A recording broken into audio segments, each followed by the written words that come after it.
Halo sahabat Suara Merdeka, gimana nih kabarnya hari ini? Semoga sehat terus ya. Kembali lagi bersama aku Sinta yang akan membawakan berita hangat pada minggu ini di kanal YouTube Suara Merdeka. Ada apa aja? Yuk simak selengkapnya. Berita yang pertama masih terkait kasus pembunuhan Brigadir Joshua. Ferdy Sambo minta maaf pada polisi yang terkorbankan. Yang kedua, diduga harus menanggung beban hidup keluarga. Pria asal Magelang racuni orang tua dan kakaknya sendiri. Yang ketiga, kematian keluarga di Kalideres, polisi temukan buku, mantra, kemenyan, dan juga aktivitas ritual. Wah, agak serem ya. Penasaran? Yuk simak selengkapnya. Sepertinya kasus pembunuhan Brigadir Joshua mulai menemui titik terang. Baru-baru ini Ferdy Sambo meminta maaf di pengadilan.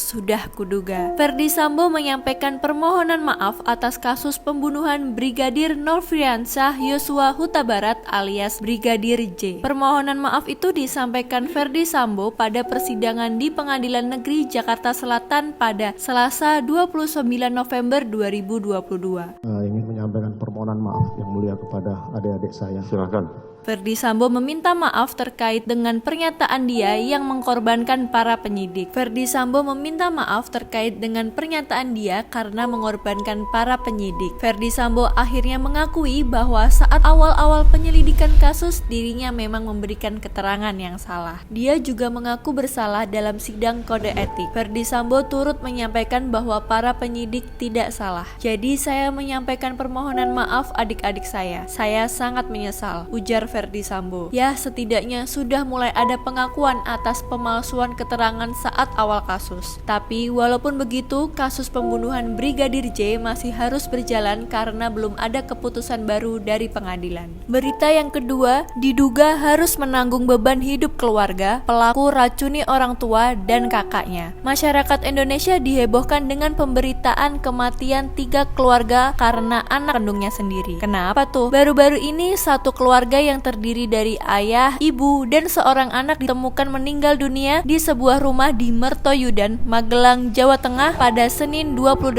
November 2022. Polresta Magelang menetapkan Dede sebagai tersangka dugaan pembunuhan satu keluarga dengan cara diracun di rumahnya sendiri di Dusun Prajenan, Desa Mertoyudan, Kecamatan Mertoyudan, Kabupaten Magelang pada Senin 28 November 2022. Kabid Humas Polda Jawa Tengah, Kombes Iqbal Al-Kudusi juga mengungkapkan bahwa DDS mengaku membeli racun itu secara online. Pelaksana tugas Kepala Polresta Magelang, AKB Muhammad Sajarot Zakun mengatakan anak bungsu di keluarga tersebut diduga melakukan pembunuhan karena merasa terbebani untuk menanggung kebutuhan hidup keluarga. Wah, berat ya. Kabarnya, bapak dari pelaku baru 2 bulan pensiun dan memiliki penyakit sehingga mesti membiayai pengobatannya. Sedangkan si anak pertama sudah tidak bekerja setelah kontraknya habis. Pelaku diduga membunuh seluruh anggota keluarganya, yakni ibu, bapak, dan kakaknya sendiri. Ketiga korban ditemukan tewas di kamar mandi masing-masing usai bapak dan ibu meminum teh dan si anak pertama usai meminum kopi. Pelaku dikabarkan juga sempat menolak keinginan polisi dan saudaranya untuk dilakukan autopsi pada keluarganya. Sementara itu, Kepala Bidang Kedokteran dan Kesehatan Polisi Daerah Jawa Tengah, Kombes Pol Dr. Sumi Hastri Purwanti menyatakan 3 korban meninggal tidak wajar. Organ tubuh seperti tenggorokan, lambung, usus,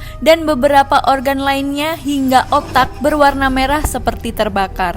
Atas tindakan kejinya, Dede disangkakan pasal 340, 338 KUHP tentang pembunuhan berencana. Berita yang terakhir, kematian keluarga di Kalideres, polisi temukan buku, mantra, kemenyan, dan juga aktivitas ritual. Kasus kematian keluarga di Kalideres yang sempat menghebohkan ini ada fakta baru yang terungkap. Kasus penyelidikan kematian satu keluarga di Kalideres masih terus berlanjut. Dari data terbaru, polisi menduga adanya aktivitas ritual dengan ditemukannya buku, mantra, dan kemenyan. Hal tersebut diungkapkan langsung oleh Direskrimum Polda Metro Jaya, Kombes Pol Hengki Haryadi. Ada dugaan kuat ritual tersebut berkaitan dengan kematian keluarga ini. Hengki mengatakan demikian berdasarkan penyelidikan dari Asosiasi Psikologi Forensik. Penyidikan tersebut berkaitan dengan keterangan saksi dan bukti yang ada di rumah keluarga Kalideres tersebut. Dengan temuan-temuan ini, membuat kasus kematian satu keluarga ini mulai menemukan titik terang.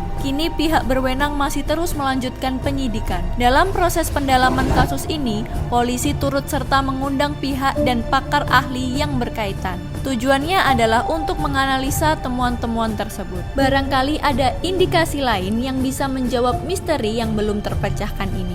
Pihak atau pakar ahli yang ikut dilibatkan yaitu ahli sosiologi agama. Tugasnya nanti adalah untuk melakukan analisa lebih lanjut dengan tulisan yang ada di dalam buku serta hubungannya dengan temuan jejak benda-benda di TKP. Semoga seluruh korban diberikan tempat terbaik di sisi Tuhan Yang Maha Esa. Wah, berita-berita kali ini cukup serius ya. Gimana nih tanggapan kalian? Yuk komen di bawah.